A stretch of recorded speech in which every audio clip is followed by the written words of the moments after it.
नमस्कार साथीहरू, यहाँलाई स्वागत छ। आज म तपाईलाई यो वाल फ्यान स्ट्यान्ड फ्यानहरू कसरी यो मोटर यो गएको मोटर चाहिँ चेन्ज गरेर अर्को कसरी हाल्न सकिन्छ भनेर सिकाउन गइरहेको छु। यो मोटर हो, हामीले यो मोटरलाई यहाँ राखेका छौं अनि त्यस्तै यसको पछाडीपट्टि यहाँ हेर्नुस्, यसरी यो निस्केको हुन्छ। यो चाहिँ यो तान्ने र उस गर्ने हुन्छ सिस्टम। यसमा तपाईको एउटा कालो तार अनि तीनटा चाहिँ नीलो सेतो र रातो तार गरेर यो कोइलबाट आएको हुन्छ है। अनि यो कोइल हामीले चेन्ज गरेपछि यहाँ टक्क नीलो रातो र सेतो तारलाई यसमा दिन्छ। यो कन्ट्रोलर हो, स्पिड कन्ट्रोलर हैन। अनि तपाईको अर्को यो कालो तार चाहिँ यो मेन लाइनमा दिन्छ। मेन लाइन कुन हो भन्दा मेन लाइन यो हो, योबाट आएकोमा यो कालो तार दिन्छ है। अनि ढिक्का चाहिँ यो टाइपको हुन्छ। यो ढिक्का हेर्नुस्, यो ढिक्का हामीले अहिले सेट गरिसकेको छ। केही नबुझेमा कमेन्ट गर्नु होला। अनि त्यस पछाडिको साथीहरू हामीले अब यो फिट गर्नुपर्छ अब है। यसमा हेर्नुस्, हामीले यो नोटिस लगाउँछौँ, यतापट्टिको यसमा लगाउँछौँ।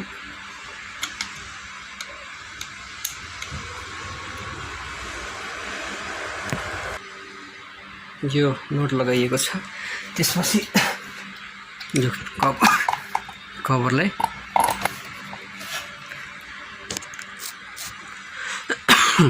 ल हेर्नुस्, यसरी यो कभर लगाइन्छ है। अनि त्यस पछाडि तपाईले यो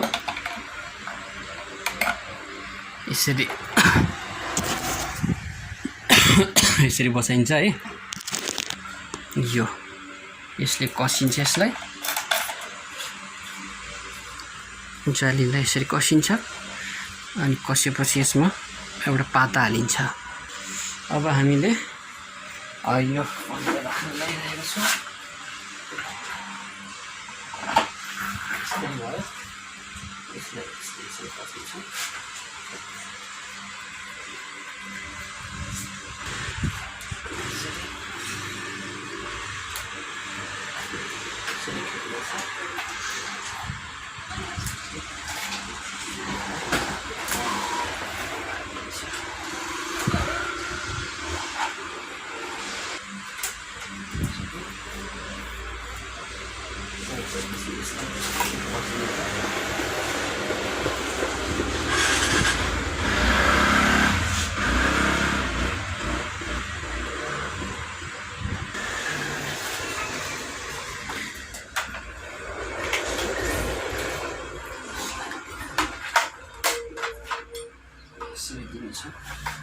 Nice.